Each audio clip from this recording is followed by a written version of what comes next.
This is the CCNN 5 o'clock news, Monday 21st of February 2050. I'm Louise Berg. In the news today, clean green coal has been fined $400 billion after a landmark ruling from the Climate Change High Court yesterday. The case has been in the courts since 2012. Clean green coal was found guilty of negligence in its failure to prevent carbon dioxide from coal combustion entering the atmosphere. Ms. Julie Garrard, Senior Counsel, had this response in defence of her client. Back in 2010, the science was inconclusive, and adding technology to capture carbon dioxide would have increased the price of electricity dramatically. Consumers were just not prepared for that. But today, the High Court disagreed with her. It ruled that the IPCC assessments available back in 2010 were sufficient evidence to warrant taking action.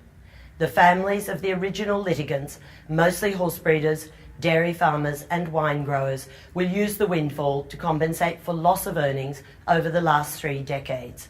They also confirmed that half of the $400 billion will be given to the World Wildlife Rescue Institute to expand the wildlife refuges along the World Heritage Great Dividing Range corridor. Clean green coal provided coal to most of New South Wales power plants in the early years of this century, before they converted to solar thermal and geothermal plants between 2012 and 2020.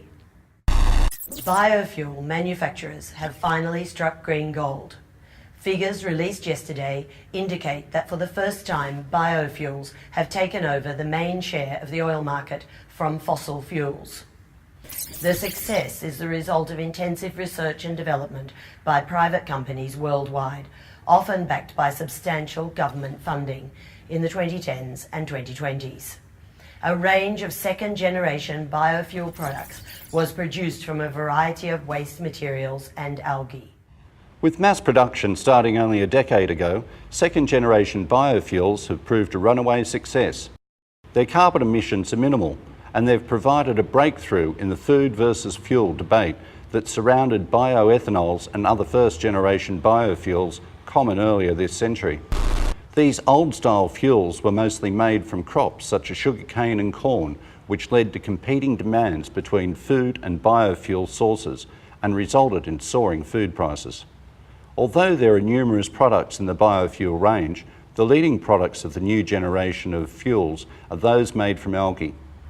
Once plagued by real-world challenges such as the need to harvest algae from shallow lakes and ponds, companies like Alg Oil in the UK are growing their engineered algae in dark stainless steel fermenters where they convert sugar to oil without the need for sunlight. Normally, algae absorbs sunlight and CO2, that's carbon dioxide, to produce plant oils that we then convert to biofuel. But we were able to turn off the algae's photosynthetic ability, enabling them to produce oil more efficiently, and hence making it less costly for us to recover the oil. The added bonus of using algae is that they need CO2 to produce oil, so they can soak up the pollution and lower CO2 still in our atmosphere. The future's really looking green. Australian scientist Nicole Cooper was today awarded the Nobel Peace Prize for her work in bringing clean energy to the developing world. Cooper is the brain behind the now famous iJet solar cell.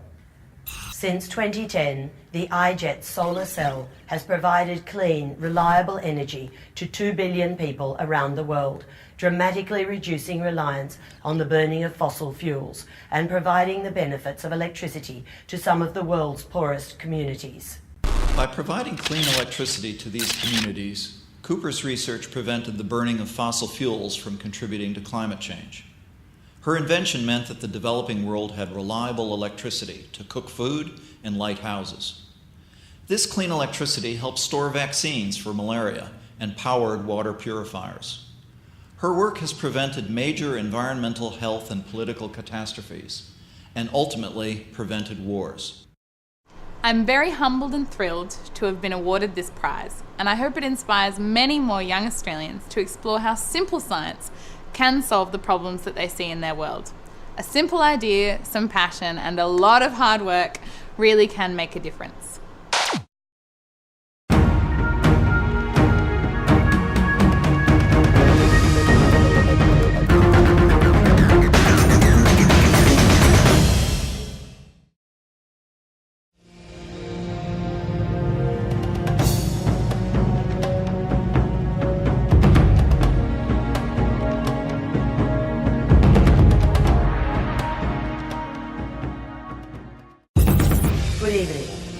the CCNN 5 o'clock news, Monday 21st of February 2050.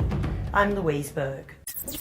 Aluminium production started today in Australia's first city, powered entirely by geothermal energy. Phil Ayres was there to witness this momentous occasion. As the first aluminium bars roll off the production line here in geothermia, the sceptics finally have to agree on the success of Australia's new desert city. Hundreds of thousands of people live here, leading lives powered mostly by the heat of the rocks buried deep beneath their feet. They say there's enough energy in these rocks to power the whole of the Australian economy for 75 years.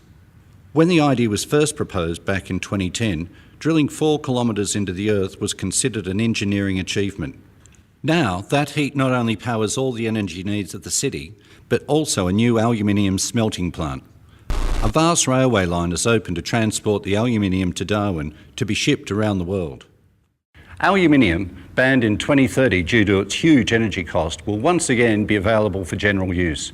And Coca-Cola pledged today that the old-style Coke cans will be back on the shelves within 6 months. I'll drink to that.